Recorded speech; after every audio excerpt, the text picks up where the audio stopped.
ಇವತ್ತು ನಮ್ಮ ಜಿಲ್ಲೆ ಪರಿಸ್ಥಿತಿ ಈ ಥರ ಆಯ್ತಲ್ಲ ಅಂತ ರೈತರು ತೀರ ಕಂಗೆಟ್ಟು ನಾನಾ ಭಾಗಗಳಿಂದ ಫೋನ್ ಮಾಡಿ ಈ ಥರ ನಮ್ಮ ಪರಿಸ್ಥಿತಿಗಳಾಗಿದೆ, ಈ ಅಧಿಕಾರದಲ್ಲಿರೋರು ಅಧಿಕಾರದಲ್ಲಿ ಇಲ್ದಿರೋರು ಎಲ್ಲ ಎಲ್ಲಿಗೆ ಹೋಗಿದ್ದೀರಿ, ಬಂದು ಇದನ್ನು ಪ್ರತಿಭಟಿಸಿ ನಮಗಾಗ್ತಿರೋ ನೋವನ್ನ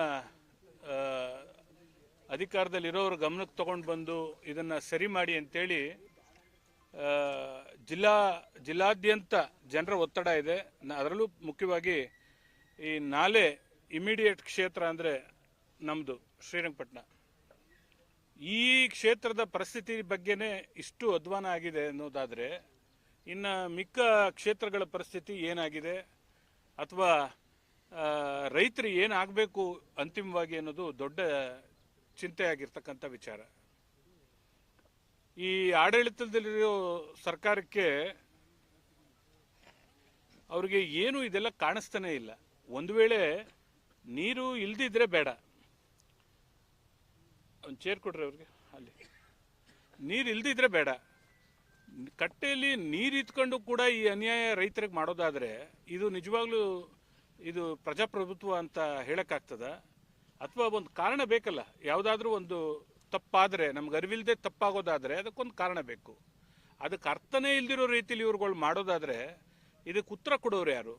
ಈ ಸರ್ಕಾರ ನಿನ್ನೆ ಮುಖ್ಯಮಂತ್ರಿಗಳು ಕಲಬುರಗಿಲೆಲ್ಲೋ ಒಂದು ಹೇಳಿಕೆ ಕೊಡ್ತಾರೆ, ನಾನು ಅದನ್ನು ನೋಡ್ತೀನಿ, ಪರಿಶೀಲಿಸ್ತೀನಿ, ಅವ್ರಿಗೆ ಸಾಲ ಮನ್ನಾ ಮಾಡೋ ವಿಚಾರದಲ್ಲಿ ಪರಿಶೀಲಿಸ್ತೀನಿ ಅಂತ ಒಂದು ಹೇಳಿಕೆ ಕಲಬುರಗಿಲಿ ಕೊಟ್ಟಿದ್ದಾರೆ. ಈಗ ನಾನು ಕೇಳ್ತಾ ಇದ್ದೀನಿ, ನೀವು ಏನು ಇರೋ ಬೆಳೆಗೆ ನೀರು ಕೊಡದೆ ರೈತರನ್ನ ಸಾಲ ಮಾಡಿಸ್ಬಿಟ್ಟು ನಿಮ್ಮ ಹಂಗನಲ್ಲೇ ಇನ್ನೂ ಎಷ್ಟು ವರ್ಷ ಇಟ್ಕೊಂತೀರ ರೈತರನ್ನ? ಯಾಕೆ ಸಾಲ ಮಾಡಿಸ್ತೀರ ಅವ್ರನ್ನ? ಸಾಲ ಮಾಡಿಸ್ದಂಗೆ ಅವ್ರನ್ನ ನೀವು ಕಾಪಾಡಬೇಕಾದದ್ದು ಸರ್ಕಾರಗಳ ಕರ್ತವ್ಯ. ಈಗ ಒಂದು ವೇಳೆ ನ್ಯಾಚುರಲ್ ಸೋರ್ಸ್ ಇಲ್ಲ ಅಂದಿದ್ರೆ ನೀವು ಹೇಳೋದನ್ನ ಕೇಳಿಸ್ಕೊತಿದ್ವಿ. ನ್ಯಾಚುರಲ್ ಸೋರ್ಸ್ ಇದೆ, ನೀವು ರೈತರನ್ನ ಯಾಕೆ ಸಾಲ ಮಾಡಿ ಅಧ್ವಾನ ಮಾಡ್ತೀರಾ? ನೀವು ಆಮೇಲೆ ಮನ್ನಾ ಮಾಡ್ತೀವಿ ಅಂತ ನೀವು ಮನ್ನಾ ಮಾಡೋ 50,000 25,000 ರೈತರು ಬದುಕಕ್ಕಾಗತ್ತಾ? ಉಳಿಯೋಕ್ಕಾಗತ್ತಾ? ಒಂದ್ಸಲಿ ರೈತ ಸಾಲ ಮಾಡ್ಕೊಳ್ಳೋ, ಒಂದ್ಸಲಿ ಸಾಲ ಆದರೆ ಅದನ್ನ ಹೇಗೆ ತೀರ್ಸ್ಕೋಬೇಕು ಅನ್ನೋದು ಅವ್ರಿಗೆ ಗೊತ್ತಿದೆ, ಅದ್ರ ಕಷ್ಟ ಏನಿದೆ ಅಂತ. ಒಂದು ಬೆಳೆ ನಷ್ಟ ಆದರೆ ಅವ್ನು ಮತ್ತೆ ಚೇತರಿಕೆ ಆಗಬೇಕು ಅಂದರೆ 3 ಬೆಳೆ 4 ಬೆಳೆ ಕಾಯ್ಬೇಕು ಒಬ್ಬ ರೈತ. ನಿಮ್ಗೆ ಅದ್ರ ಪರಿಜ್ಞಾನವೇ ಇಲ್ವಲ್ಲ, ನಿಮ್ಗೆ ಅದ್ರ ನಾಲೆಡ್ಜೇ ಇಲ್ಲ. ವ್ಯವಸಾಯದ ಬಗ್ಗೆ ನಿಮ್ಗೆ ಯಾರಿಗೂ ಏನೂ ಗೊತ್ತಿಲ್ಲ.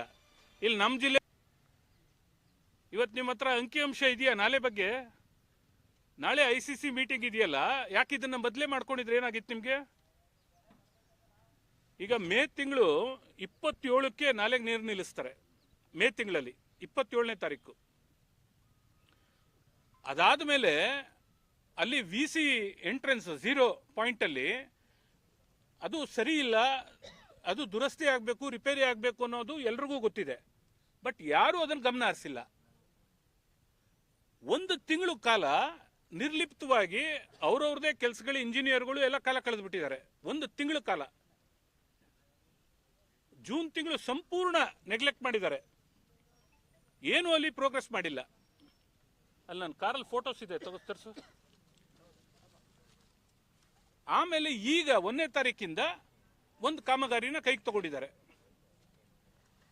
VCಗೆ 0 ಪಾಯಿಂಟಲ್ಲಿ 1ನೇ ತಾರೀಕಿಂದ ಕಾಮಗಾರಿ 1 ತಿಂಗಳು ಏನು ಮಾಡಿಲ್ಲ.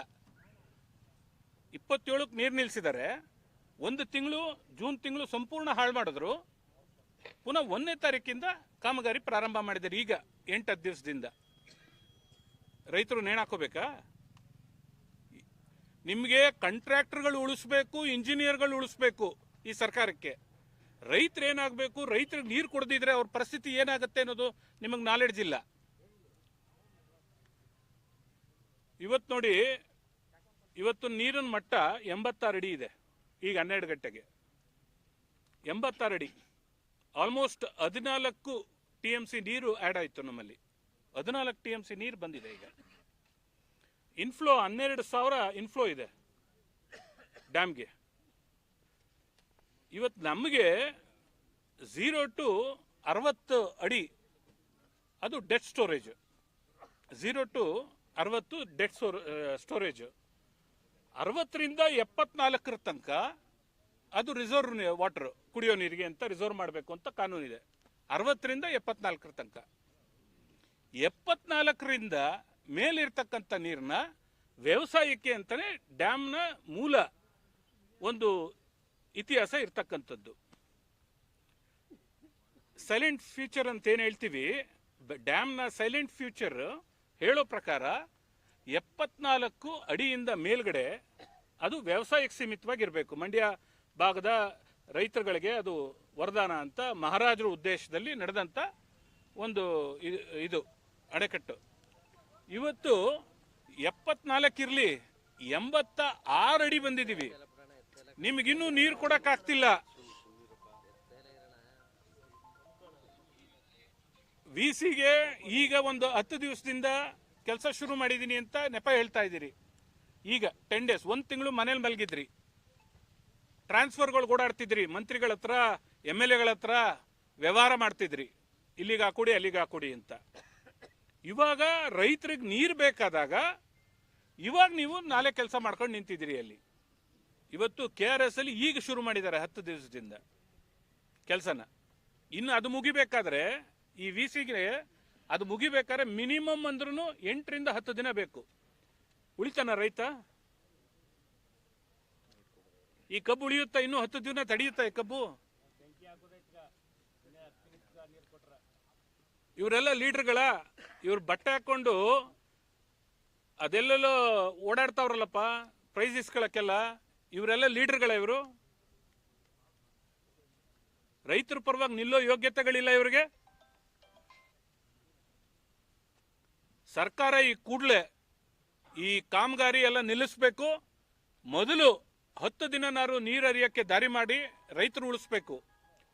ಆ ವಿಸಿ ನೀರು ಕೊಟ್ರೆ ಬೇರೆ ರೈತರೆಲ್ಲ ಎಲ್ಲ ಕಡೆ ಬೇರೆದಕ್ಕೆ ಕೊಟ್ರೆ ವಿಸಿ ಗಲಾಟೆ ಮಾಡ್ತಾರೆ ಅಂತೇಳಿ ಅದಕ್ಕೂ ಕೊಡದೆ ಉಳಿಸ್ಕೊಂಡು ನಿಂತಿದ್ದಾರೆ.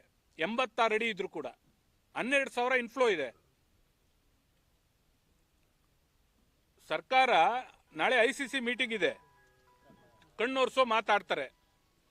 ಸರ್ಕಾರಕ್ಕೆ ಸ್ವಲ್ಪನಾದ್ರೂ ಮಾನವೀಯತೆ, ರೈತರ ಪರವಾಗಿ ಇದೀವಿ ನಾವು ಅಂತ ಹೇಳ್ಕೊಳಕ್ಕಾರು ಬೇಕು ಅನ್ನೋದಾದ್ರೆ ತತ್ಕ್ಷಣ ನೀರು ಬಿಡಬೇಕು. ಎಲ್ಲ ನಾಲೆಗಳಿಗೂ ನೀರು ಬಿಡಬೇಕು. ನಿಮಗೆ ದೇವ್ರು ಒಳ್ಳೇದು ಮಾಡೋದಿಲ್ಲ.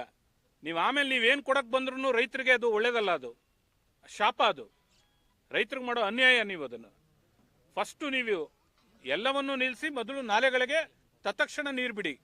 ಇಲ್ಲ ಅಂದರೆ ನಾವು ಮುಂದೆ ಇದನ್ನ ಬೇರೆ ರೀತಿಲೇ ಹೋರಾಟ ಪ್ರಾರಂಭ ಮಾಡಬೇಕಾಗತ್ತೆ. ನಾವ್ಯಾರು ನಮ್ಮ ಜಿಲ್ಲೆಯಲ್ಲಿ ನಾವು ಯಾರ ಹಂಗಲು ಏನು ಬದುಕಬೇಕಾಗಿಲ್ಲ. ನಾವು ರೈತರು ಸ್ವಾಭಿಮಾನಿಗಳಿದ್ದೀವಿ.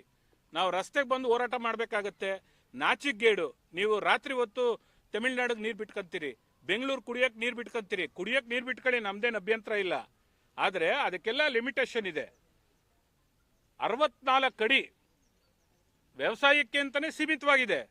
ಕನ್ನಂಬಾಡಿ ಕಟ್ಟೆಯ 64 ಅಡಿ ವ್ಯವಸಾಯಕ್ಕೆ ಸೀಮಿತವಾಗಿದೆ. ನೀವು ಅದಕ್ಕೆ 74 ಅಡಿ, ಸಾರಿ 74 ಅಡಿ ವ್ಯವಸಾಯಕ್ಕೆ ಅಂತ ಸೀಮಿತವಾಗಿದೆ.